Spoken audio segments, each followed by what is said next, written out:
Hi everyone, this is Felix and welcome back to Make It Easy. And for today's video, I'm going to show you on how to see your like post in Instagram. And let's get started.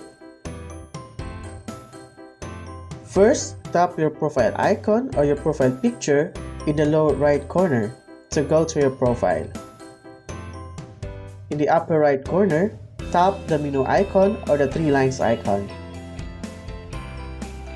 Then choose your activity and select or tap interactions. Tap likes to open a screen of your most recent likes. By default, it will display the likes from newest to oldest.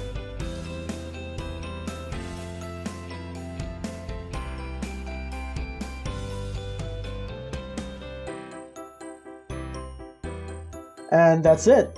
A beneficial way to bookmark things that are interesting and valuable enough to look at again is by liking the post.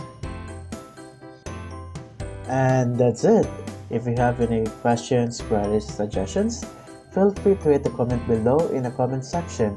And don't forget to like and subscribe to my channel. And if you want to support my channel, just click the join button below and become my beloved member for just $1 a month. See ya!